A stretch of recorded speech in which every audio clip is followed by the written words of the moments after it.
Good morning. This is Jack from the AfterChart.net, and this is the pre-market recording for Friday, the 31st of August. Today is the last day of the month. It is leaning about 45% green closes, so it's leaning bearish. Not as bearish as yesterday, but still significantly bearish. We have a nice setup for a decline here. I was talking last night about the possibility that we might see an overnight rally to form a right shoulder on the head and shoulders that would look for the low 70s. Basically, I'd be looking for the 38.2% fib retracement in the 2873.5 area. This is indicating this head and shoulders would indicate to about 72, or maybe the 50% retracement at 2860. Stan is looking at the one at 45, which is obviously a pretty decent match with the 61.8% fib retracement. One of those, likely we would break down from here, although it's still possible. We need to respect 2902 as resistance. In the event that we can't respect 2902 as resistance, then we can still do another leg up to hit 2924, which is the alternate target, and that would probably be the second high of a double top. Although personally, I'd prefer, given the history on the last few days, if it just went straight down and kept things simple. Especially as the days next week do not lean bearish. I would like to see this out of the way today. So I would like to see a decline. I would like to see O2 respected. Let's see whether we get that. In the meantime, we've got a nice head and shoulders here. The back test of broken rising wedge support is approximately in the 2902 area. So if that needs a retest, looking for that retest and then a fail today, and then a move down to the head and shoulder target, which would be in the 2872 area and probably lower, although I wouldn't like to assume that. Okay, let's have a look at NQ.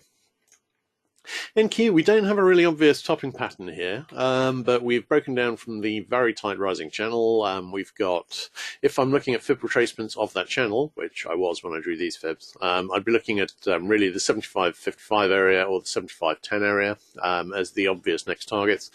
We are still on a 60-minute sell signal that hasn't reached the possible near miss target, and if we hadn't already been on one from here, another one would have fixed here. So I really like the divergence here.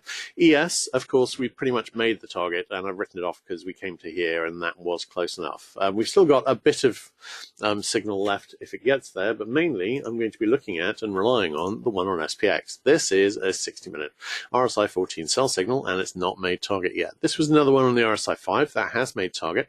We haven't yet broken the rising support trend line for the wedge on SPX. I would like to see that broken this morning, because obviously while that isn't broken, that goes potentially support. So we need that to break on the RTH chart as well. And then we should be doing a Fibonacci retracement. Ideally, and this is where Stan's target comes from, I think, we would come back and we would hit this trend line here. This is currently in about the 2840 area, and I think this is what Stan's 2845 area is target is based on. I don't think I have a very good case for that to be hit on SPX at the moment, but let's just see. Hang on, wait a second. If that was the case, then that would be setting that up as support on a pattern, and I do have a trend line option there. That would be establishing this wedge here. With that as the resistance trend line and this as the support trend line, and that would be nice. It would we'd have to then go up to the main channel resistance and then overthrow the wedge to hit it. That would be a beautiful setup if we could get it. So actually that would be very, very nice to see. And if we do see that, then we're heading to this trend line, and that would be the absolutely the obvious target. Okay, let's have a look at CL, and someone's got their microphone on. Let's switch that off.